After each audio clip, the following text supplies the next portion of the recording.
पिटारा।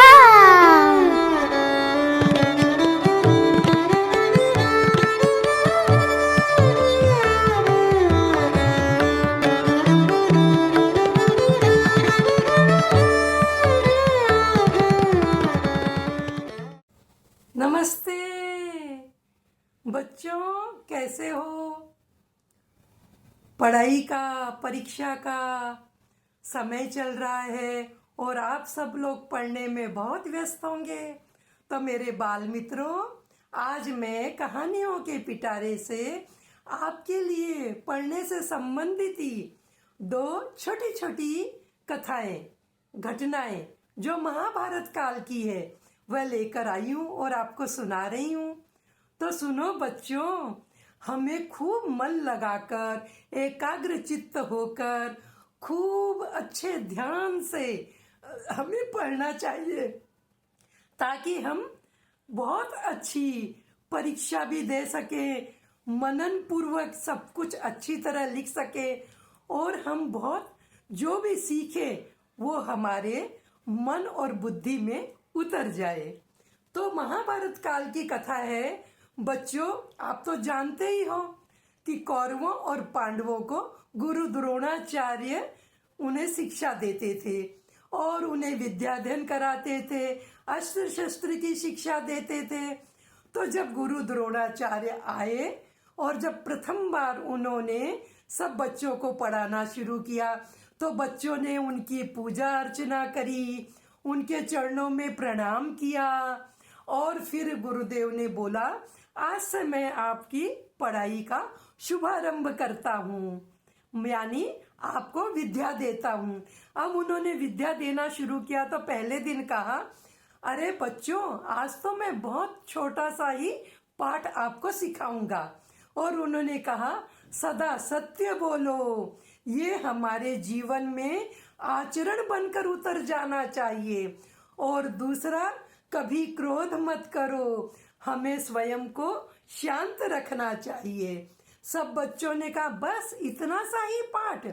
दूसरे दिन बच्चे आए, गुरुदेव ने पूछा, सबने याद कर लिया? बच्चों ने कहा, हाँ गुरुदेव, बहुत छोटा सा था, याद हो गया।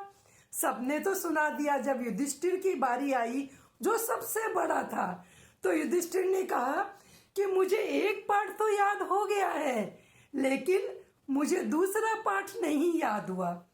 तो गुरुदेव को थोड़ा सा क्रोध आया तनिक। उन्होंने बोला, ठीक है, कोई बात नहीं, कल याद करके आना।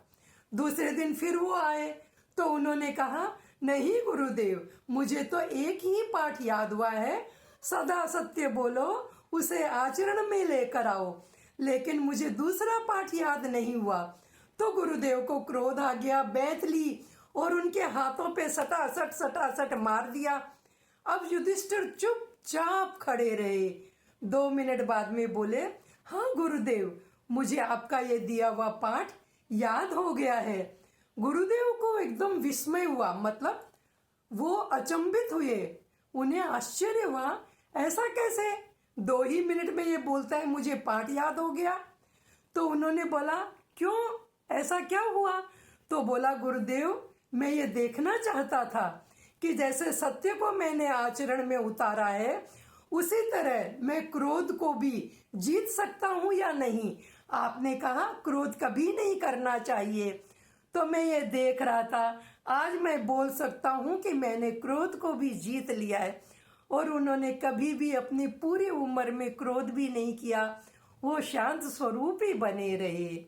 और उनकी ये जो सत्य बोलने की जो परीक्षा है वो गुरु द्रोणाचार्य ने ही महाभारत के युद्ध में भी ली थी।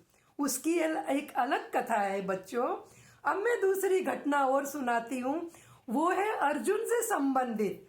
अर्जुन जब छोटा था, पढ़ रहा था, तो वो विद्याधन के अलावा उनको अस्त्र शस्त्र और धनुष बाण हर चीज की हर बच्चे को शिक्षा देते थे। तो एक बार जब उन्होंने धनुष बाण का आयोजन किया, बोला कि आज मैं सबको धनुष बाण की शिक्षा दूंगा, तो उन्होंने एक पेड़ के ऊपर एक चिड़िया को टांग दिया और बोले, बच्चों, मैंने ये ऊपर क्या टांगा है, जरा बताइए। तो सब बच्चों ने कहा, चिड़िया है गुरुदेव, चिड़िया। तो उन्होंने बोला अच्छा सबको क्या क्या दिख रहा है। तो किसी ने बोला हमको झाड़ के पत्ते दिख रहे हैं, किसी ने बोला हमें चिड़िया दिख रही है, किसी ने बोला हमें उसकी छोटी सी चोंच दिख रही है, किसी ने बोला अरे हमें उसके छोटे छोटे पैर दिख रहे हैं, किसी ने बोला हमें उसके पंख दिख रहे हैं, किसी ने बोला वो छोटी सी आवाज कर रही है वो दिख रही है। लेकिन अर्जुन ने कहा गुरुदेव मुझे कुछ भी नहीं दिख रहा है, मुझे सिर्फ उसकी आंख दिख रही है। मुझे एक ही दिख रहा है कि मेरा लक्ष्य उसकी आंख है। यदि मैं धनुष बाण चलाऊं तो मैं कहाँ चलाऊं?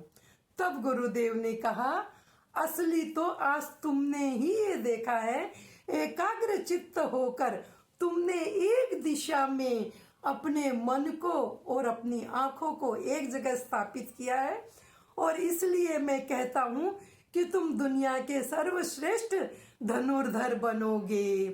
और यही आगे जाकर महाभारत के युद्ध में वो सर्वश्रेष्ठ धनुर्धर भी कहलाए।